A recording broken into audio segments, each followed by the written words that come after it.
Sebenarnya secara filosofi, sosiologis, historical dari ide 6 kali 2, apa kali 3, itu sebenarnya seperti apa ini, Pak? Kalau yang ngomong Suryo Koco 9 kali 3, wajar. Sampai tidak punya ruang legislasi. Menteri ini punya ruang legislasi. Kalau mau ngomong ide mengenai review undang-undang, ngomong di DPR sana gitu loh. Kepala desa yang masih banyak SMP, ya sebenarnya nggak ada masalah, karena memang undang-undang memberikan ruang untuk itu kan, kira-kira seperti itu. Dan kepala desa ini dibodohi dengan sikap-sikap swastanya menteri, itu nggak boleh. Jadi saya kira saya ingin sedikit memberikan respon bahwa Undang-Undang 32 2014 itu kalau kita tera antara pasca pemilu 2009 dan 2014, dia itu dibuat masih awal-awal di 2009. Jadi April 2012 undang-undang berproses, Mas. Saya kira 12 ke 9 itu lebih dekat daripada 12 ke 14, karena ini April 2012. Nah, itu yang pertama dari sisi sekuensi waktu. Lalu yang kedua, komitmen pada waktu itu, teman-teman fraksi, Pak Budiman saya kira juga ada pada waktu itu bercita-cita pengen memberikan yang terbaik. Kenapa? Tantangan pemerintahan pada waktu itu adalah revisi Undang-Undang 32 2004 ya, itu kemudian menjadi 3 undang-undang. Satu, Undang-Undang Pemerintahan Daerah, yang kedua Undang-Undang Pemilihan Kepala Daerah, lalu yang ketiga Undang-Undang mengenai desa.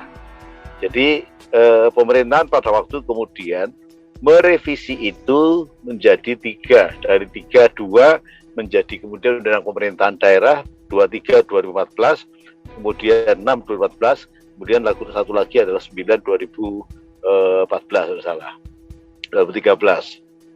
Nah, karena itu kalau kemudian saya berangkat dari sebuah tesis dari atau nomenklatur yang ada di dalam Undang-Undang P3, Peraturan Pembentukan Perundang-undangan, undang-undang ini dibuat oleh DPR dan pemerintah. Beda konteksnya, Undang-Undang Dasar, TAP MPR itu oleh MPR, tetapi bahwa undang-undang ini oleh bersama, sedangkan Perpu itu oleh pemerintah, kemudian peraturan pemerintah dan juga peraturan desa itu dibuat oleh eksekutif.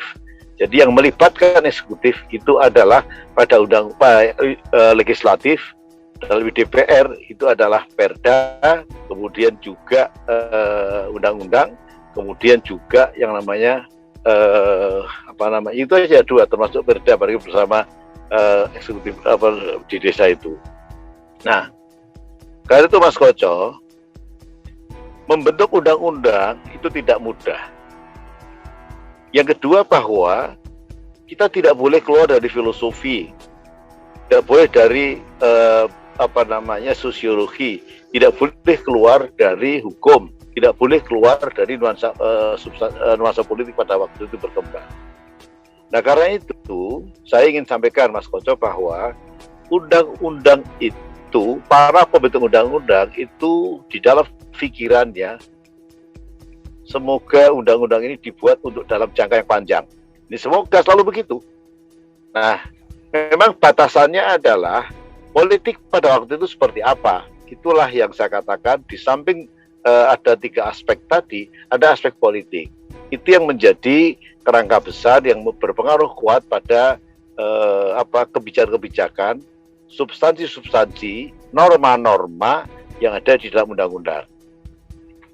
Karena itu, kalau kemudian kita bicara mengenai Undang-Undang 6 2014, saya ingin sampaikan pertama bahwa undang-undang ini dalam pelaksanaannya ada yang langsung bisa dilaksanakan, ada yang memerintahkan pada peraturan pemerintah, ada kemudian peraturan daerah, ada melalui Pergub, ada melalui peraturan bupati. Nah, ini amanat dari Undang-Undang Desa. Kalau ada Mas Yando misalnya mengenai desa adat, itu harus peraturan daerah Itu contohnya. Lalu yang kedua, di dalam undang-undang desa ini, Mas Koco dan teman-teman sekalian, munculnya undang-undang Cipta Kerja yang kemudian menurut saya mengkebiri dari pasal 72 itu menjadi kecelakaan. Kenapa kecelakaan? Bahwa alokasi tertentu untuk COVID itu menjadi bagian dari undang-undang Cipta Kerja yang merubah undang-undang itu tidak mudah.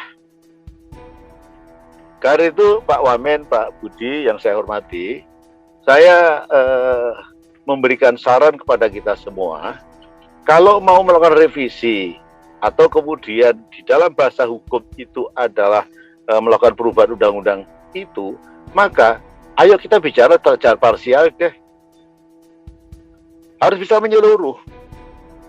Pak Ipin sarankan, kalau mesti ada semacam DIM deh.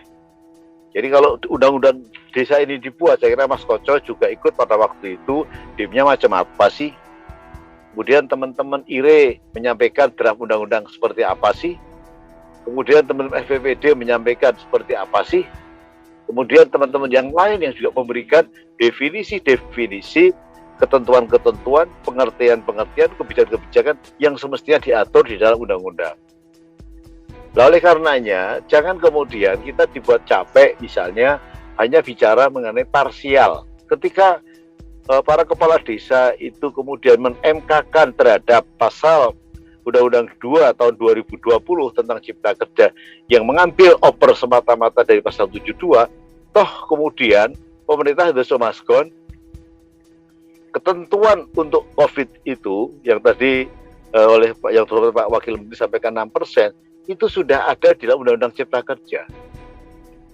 Jadi kan sekali lagi bahwa itu intrusi, itu adalah satu, kalau saya sebagai yang ada di pemerintah, cukuplah bahwa ketentuan mengenai untuk COVID itu jangan masuk undang-undang. Cukup edaran pemerintah, cukup edaran menteri misalnya. Sehingga dengan demikian, ini untuk mengembalikan lagi kepada norma lama itu tidak mudah, Mas Koco. Ini saya ambil contoh satu dari kemarin ketika pemerintah mengambil pasal 72 tentang bahwa dana desa harus digunakan untuk COVID. Ini untuk mengembalikan kepada norma kembali itu tidak mudah. Nah, karenanya kalau saya ditanya misalnya, ini kalau ditanya mengenai parsial, saya lepas dari persoalan filosofi, sosiologi, ya, politik dan lain-lain. Tadi Pak Ipin sudah sampaikan, soal kepala desa itu sekarang mau dirubah 9 kali 2. Saya mohon Mas Budi, Pak Wakil Menteri yang terhormat, saya sepakat pertama bahwa kita harus cermati betul pelaksanaan otonomi daerah, termasuk otonomi desa. Tetapi saya minta kepada pemerintah, jangan bikin ontran-ontran, jangan bikin diskursus, jangan bikin wacana yang tidak produktif. Ini kan mengganggu ini. Ini undang-undang baru berjalan berapa? 14 sampai 2012, baru 8 tahun. Kalau mau mengevaluasi menyeluruh deh. Misalnya ini kaitan dengan program-program kementerian. Apakah kemudian asas yang tadi disebut oleh Pak Ipik, subsidiaritas itu hari ini masih ditaati oleh pemerintah? Saya pastikan tidak. Kenapa? Kewenangan musyawarah desa itu sekarang itu sudah lagi diintrusi dengan apa yang menjadi urusan pemerintahan sektoral yang masuk desa seperti sebelum ada undang-undang desa. Padahal ideal pada pembentuk undang-undang pada waktu itu adalah semua yang masuk desa harus kula nuwun kepada desa, harus izin kepada kepala desa, harus dimasukkan ke dalam musyawarah desa, harus dirumuskan di dalam program kerja desa, harus dimasukkan di dalam APBDes. Nah, hari ini pemerintah tidak ada teladan lagi, kemudian masuk lagi nih, udah berapa, 14 atau berapa yang masuk ke desa lagi nih. Padahal ini kenapa kemudian dibuat sebuah pengertian sebagai sebuah institusi yang efektif. Pada waktu tahun 2012 itu 34 kementerian masuk dengan jumlah dana 45,7 yang masuknya itu tanpa permisi dengan desa. Sehingga akseptabilitasnya itu tidak punya akuntabilitas yang tinggi. Nah kalau sekarang kemudian pada masuk semau sendiri, asas subsidiaritas kemudian dilanggar oleh pemerintah, kepala desa ini Mas Kojo, kalau kita tanya, mereka perlu duit nggak? Perlu.